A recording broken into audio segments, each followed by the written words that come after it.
Good morning student. आज हम कक्षा अष्टम विषय सामाजिक अध्ययन प्रकरण कृषि, जैसे ये प्रकरण हम पहले से ही इस पर अध्ययन करते आ रहे हैं। इसी कड़ी में हमने पिछली बार देखा था आदिम निर्वाह कृषि, आदिम निर्वाह कृषि और गहन निर्वाह कृषि की हमने चर्चा करी थी। उसमें आदिम निर्वाह कृषि के बारे में हम आज यहाँ विशेष रूप से देखेंगे। तो हमने इसके बारे में चर्चा करी थी कि हम इसको दो भागों में देखते हैं, एक स्थानांतरित कृषि के रूप में और दूसरा है आपका चलवासी पशुचारण के रूप में। तो वहाँ सामान्य रूप से हमने इसको बताया था, आज इसकी यहाँ हम विशेष चर्चा करेंगे। तो देखते हैं, सबसे पहले दिया है आपका स्थानांतरित कृषि। तो ब्लैक बोर्ड में हमने लिखा है विश्व के विभिन्न क्षेत्रों, जैसे क्षेत्रों के नाम दिए हैं, आप इससे छोटे छोटे क्वेश्चन बना सकते हैं। जैसे अमेजन बेसिन के सघन वन क्षेत्र, यानी कि जो अमेजन बेसिन क्षेत्र है, सघन वन क्षेत्र वहाँ मिलता है, उन क्षेत्रों में ये कृषि की जाती है, स्थानांतरित कृषि। इसके अलावा उष्णकटिबंधीय अफ्रीका और दक्षिण पूर्वी एशिया के देश और उत्तर पूर्वी भारत के भागों में, दक्षिण पूर्वी मध्य एशिया, इसमें भारत का भी है, और भारत में भी उत्तर पूर्वी भारत, यानी कि विशेष रूप से जो उत्तर पूर्वी भारत है, हमारे मणिपुर, आपके अरुणाचल प्रदेश, असम, मेघालय, त्रिपुरा, मिजोरम, उन क्षेत्रों में, नागालैंड, उन क्षेत्रों में ये कृषि का प्रकार देखने को मिलता है। इसके अलावा के भागों में स्थानांतरित कृषि प्रचलित है। तो हमने ये देखा। तो आप इसमें दो चीज़ें बना सकते हैं छोटे छोटे क्वेश्चन के रूप में। एक, इसके क्षेत्र की अमेजन बेसिन और उष्णकटिबंधीय अफ्रीकी देश और दक्षिण पूर्वी एशिया।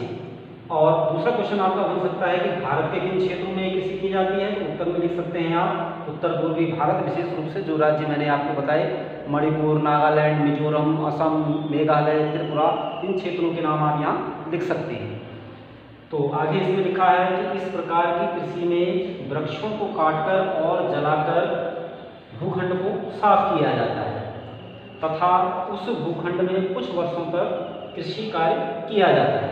यानी कि किसी क्षेत्र विशेषों में जो है, एक स्थान पर पहले वृक्षों को काटा, क्योंकि सघन वन क्षेत्र भी ये होते हैं, वृक्षों को काट करके भूखंड प्राप्त किया, और उस भूखंड में जब तक उस भूमि में इसमें हम सामान्य चर्चा पहले भी कर चुके हैं, जब तक उस भूखंड की जो मिट्टी की उर्वरता है वह बनी रहती है 2-3 वर्षों तक, तब तक उस भूमि में कृषि कार्य किया जाता है। उसके बाद उस भूमि को परती छोड़ देते हैं। परती का मतलब होता है खाली छोड़ दिया, ताकि उसमें घास, जंगल, पेड़ पौधे फिर से उग सकें।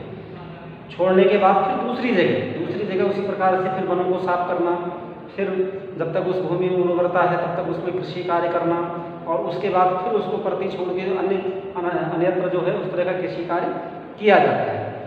तो इस तरह से इस स्थानांतरित कृषि कार्य को किया जाता है। इन क्षेत्रों में वृक्षों को काटा जाता है, जिसमें कि वनों का विनाश बहुत बड़े स्तर पर होता है। फिर आगे लिखा है तथा उस भूखंड में कुछ वर्षों तक कृषि कार्य किया जाता है। विशेष रूप से छोटे क्वेश्चन के लिए ये भी एक टॉपिक हमें मिल गया कि यहाँ जो विशेष रूप से इन क्षेत्रों में जो फसल उगती है उनमें मक्का, आलू, रतालू, कसावा आदि फसलें इन क्षेत्रों में पैदा की जाती हैं। जैसा कि हमने अभी चर्चा करी थी, भूमि की उर्वरता समाप्त होने या कम होने पर भूमि को परती छोड़ दिया जाता है, ऐसे बात हमने बताई थी। इसको कर्तन और दहन कृषि भी कहते हैं। आप ये भी लिख सकते हो कि स्थानांतरित कृषि को हम और किस नाम से जानते हैं। तो इसका उत्तर हो जाएगा, स्थानांतरित कृषि को हम कर्तन और दहन के नाम से भी जानते हैं। कर्तन काटना, उसके बाद क्षेत्र को साफ करना और आग लगा देना ताकि भूखंड प्राप्त हो सके, उसमें कृषि करना, जब तक कृषि उपज हमें प्राप्त होती रहती है और उर्वरता में भूमि की बनी रहती है तब तक कृषि कार्य करते रहना। उसके बाद जो है उस भूमि को परती छोड़ करके अन्यत्र फिर वही क्रिया दोहराते रहना। तो उसके काम के आधार पर ही उसका नाम भी रख दिया ये कर्तन और दहन, इसके कृषि कहते हैं।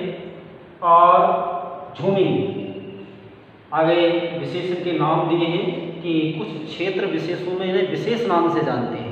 जैसे कि हम उत्तर पूर्वी भारत की बात करें, जिन राज्यों की मैंने अभी बात करी उन राज्यों में आपके उत्तर पूर्वी भारत आता है। भारत कहते हैं उन क्षेत्रों को, उत्तर पूर्वी भारतीय क्षेत्र हैं वो, जैसे कि मणिपुर, मेघालय, त्रिपुरा, असम, नागालैंड, अरुणाचल प्रदेश, सिक्किम आदि क्षेत्र, ठीक है ना।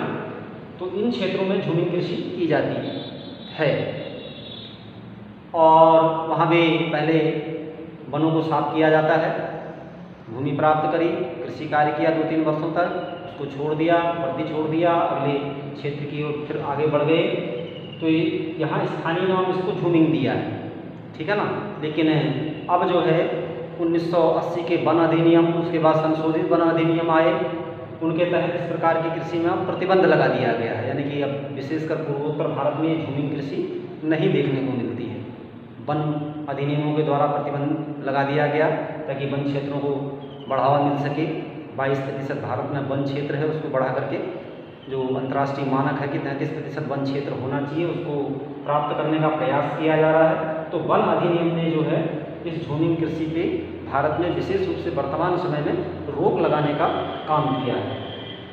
ऐसे ही हम देखें आगे तो इसमें आपका मिल्पा, मैक्सिको के जो खाड़ी क्षेत्र हैं, सघन वन क्षेत्र हैं, वह भी वहाँ भी जो इस प्रकार की जो स्थानांतरित कृषि का प्रकार है उसका स्थानीय नाम मिल्पा है। ऐसे ही ब्राज़ील में रोका क्षेत्र, ब्राज़ील में इसे रोका नाम से जाना जाता है।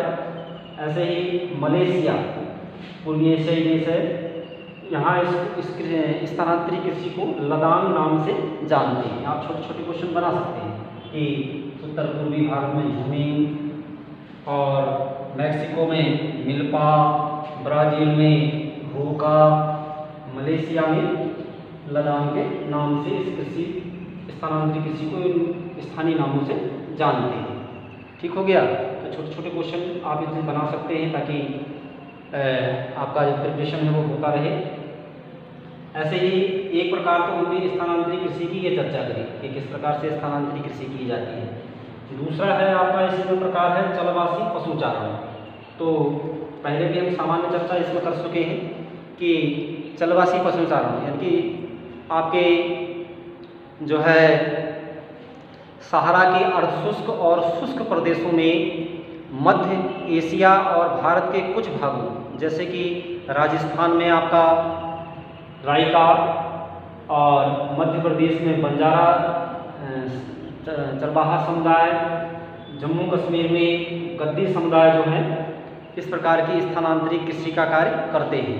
स्थानांतरित कृषि का मतलब होता है चलवासी कृषि के चारण का मतलब होता है कि अपने पशुओं को किसी एक स्थान विशेष में जहाँ चारागाह है वहाँ ले जाना और जब तक वहाँ चारा उपलब्ध, पशु चारा उपलब्ध रहता है उस क्षेत्र में पशुओं को चराते हैं और उसके बाद जब उस क्षेत्र में चारा समाप्त, क्योंकि पशु बड़ी संख्या में होते हैं, चारा समाप्त हो जाता है तो अन्यत्र चारे की खोज में आगे बढ़ जाते हैं अपने पशुओं को लेकर के और जिस क्षेत्र में चारा भूमि उपलब्ध हो जाती है उस क्षेत्र में जाकर के फिर अपने पशुओं को चराने लग जाते हैं। तो इस प्रकार या मौसम की स्थिति के आधार पर, जैसे हम अपने जम्मू कश्मीर या उत्तराखंड की बात करें तो यहाँ मौसमी आधार पर जो है प्रवास होता है अपने पशुओं को लेकर के।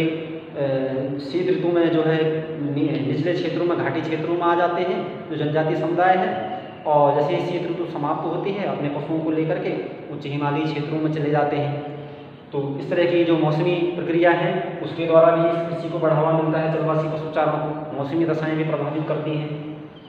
तो इस प्रकार से ये चलवासी जो है पशुचारण कार्य होता है। तो विशेष रूप से मैंने यहाँ जो चर्चा करी चरवाहा समुदायों की, आप इन चरवाहा समुदायों को विशेष रूप से जानें कि राजस्थान में रायका, मध्य प्रदेश में बंजारा समुदाय, जम्मू कश्मीर में गद्दी समुदाय, ये जो हैं भारत में विशेष रूप से जो है चरवाहा समुदायों की श्रेणी में आते हैं।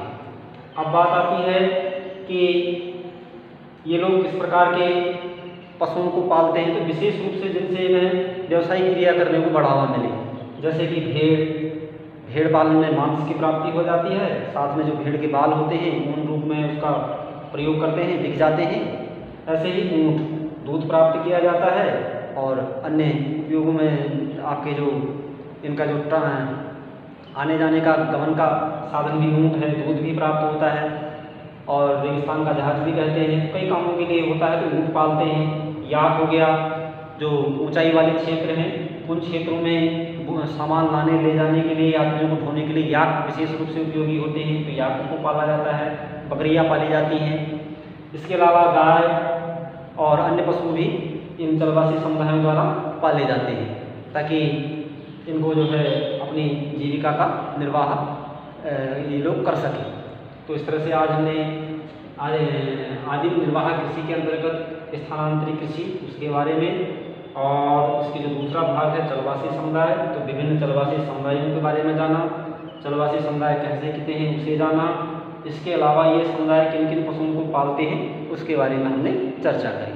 तो आप इसको छोटे छोटे क्वेश्चन के रूप में इसको बनाएंगे। आज के लिए इतना ही, धन्यवाद।